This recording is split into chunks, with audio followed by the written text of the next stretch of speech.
Hello, everybody. It's so inspiring to see so many successful Lebanese in one room. But I won't lie, it is also very painful to see how many of us are expatriates. There's a reason why we are not in Lebanon. You know, it's an undeniable fact that many of us, unfortunately, are disappointed with the politics back home, and we're disgusted by the corruption, and we're scared. We're scared that we may not have a chance to move back. But the good news is that so many of us are eager to help Lebanon, even if we are here. And this is why when we discovered that we could have oil and gas resources in Lebanon, I quickly realized there are so many Lebanese all around the world that work in the industry. There's economists and geologists and lawyers and engineers and CEOs and CFOs of energy companies.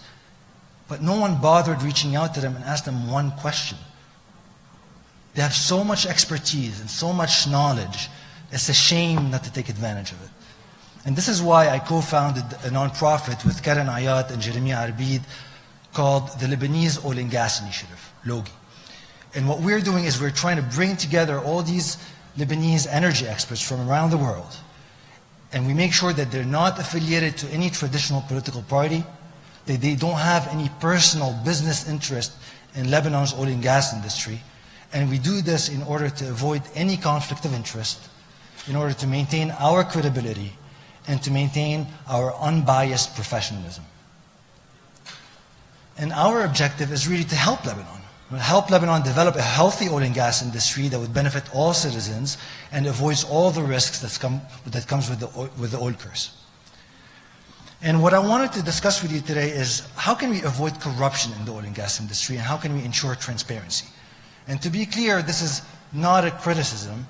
On the contrary, transparency is an opportunity for the government to showcase the good work that they're doing and to avoid any false rumors and misinformation going around.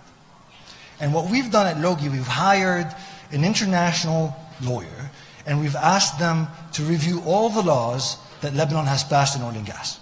And their task was to identify any loopholes that could risk corruption and give us recommendations on how we can reform these laws or complement these laws to make sure we are corruption bulletproof in the oil and gas industry. And what they found out is that actually the oil and gas legislation in Lebanon is good. It is in line with international best standards. But nonetheless, they did come up with an 85-page report with some recommendations. So there is room to learn, and there is room for improvement. And we can start to improve right now. In the next few days, we're expected to receive the bids from oil companies that are interested in exploring our oil and gas resources. And this is a great opportunity, and I would ask the Minister of Energy to please establish an oversight mechanism that discloses the negotiation process between the government and the oil companies. And please, we also ask you to publish the ranking of the different bidders and the reasons for their ranking and the results for it to be transparent for everybody. And this is a unique opportunity for us. You know, we should take advantage of it and set a precedent in the oil and gas industry in Lebanon and in other industries. And let's do this right. The second point is we need to publish a law as soon as possible that helps disclose the owners of companies working in the oil and gas sector in Lebanon, especially the subcontractors. And this would allow us to track and monitor if any politician or any politically affiliated person has any ownership in these companies or is getting preferential treatment. So we need to get this done ASAP.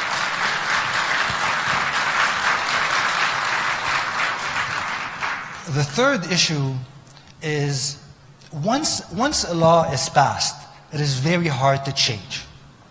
And what's been happening lately is that whenever a decree or a law is sent to the Council of Ministers or the Parliament, politicians are given 48 hours, a few days to review 100 pages of very complex legislation, and it is humanly impossible to make a decision to vote on it yes or no in such a short period of time. So the solution is to create a public consultation process. You would publish a draft law ahead of time and give 60 days to politicians, to experts, to civil society, to citizens to look through it, comment on it in a rigorous, organized way, and take these recommendations into consideration and include it in the final law that is passed. And we can start by doing this right now. As we speak, there is a draft law being prepared on the Sovereign Wealth Fund. And this is extremely important because this is the mechanism that needs to be independent from politics. It's a mechanism that needs to have a clear oversight mechanism and publishing its financials on a regular basis. And it's the only way that we will make sure that our revenues and future money we will make from oil and gas is going to be spent the right way. So let's start there. This is our chance. Let's start right now. So when you leave this room, please remember a couple of things. Let's monitor the negotiations. Let's publish the bidding results. Let's disclose the owners of the companies. And let's establish a consultative process.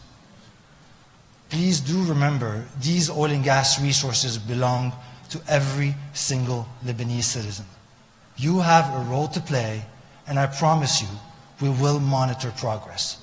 And to the government, I urge you, leverage the diaspora's expertise, embrace civil society, and let's all work together for the benefit of Lebanon. Thank you. Thank you.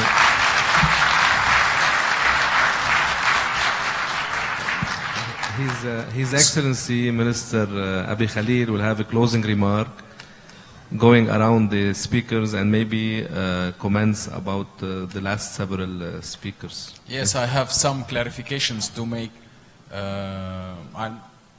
I'll just pass through. First, several of the speakers put forward some estimates of the reserves, and I know every number where it came from. Some estimates came from the study on one block conducted by one of the survey companies, PGS or Spectrum or whoever has worked in our maritime waters. So these are not the total estimates of our reserves. Some reports have been issued at some time. They were specific to some block or two blocks in some regions or an area that has been surveyed by one of the companies. So we do, please, the numbers we emit strong reserves on announcing numbers, especially when we are in the midst of a bidding round. So we don't. This is the job of the companies that are studying now these seismic surveys to make their own estimates. We don't approve any of the numbers that have been put forward. Now for the estimate, our needs estimate is 0.25 TCF per year. So just if I take one of the numbers that have been put forward, we have gas for 500 years to go. So this is one of the numbers, and it might not be wrong. So, but in all cases, we do not approve any of the numbers that have been put forward for the estimates.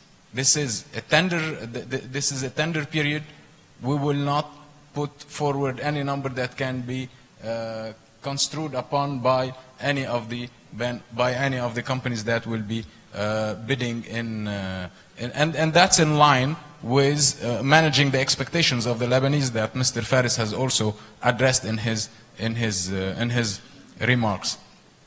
As for the Lebanese with high experience in the field, this is true. Lebanon has put forward a condition: 80% local content. Lebanese should be should be hired in all the trades of the petroleum activities at 80% or above. At first, I personally thought it was a very high percentage, but when we met with all those Lebanese on all the international oil companies, I think it will be achieved from the first bid round. Now, of course, I know there are lots of Lebanese that they know very much. They're experts, excellent experts in a restricted domain. But when you are putting forward a legal framework, when you're putting forward, you're laying the grounds of a nascent and such important sector, you have to resort to those who have done this job, not to some specialist in a very restricted domain. So we have conducted large consultations, and at every stage we had invited the people that are relevant.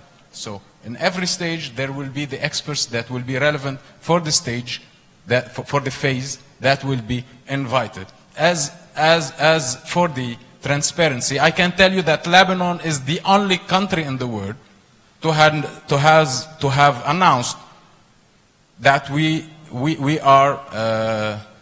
want to adhere to the EITI, the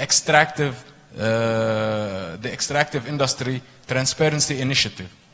We're the only country to have adhered to it before starting the exploration phase. All the other countries, all the other 52 countries in the world, they have adhered to EITI after having an established petroleum production.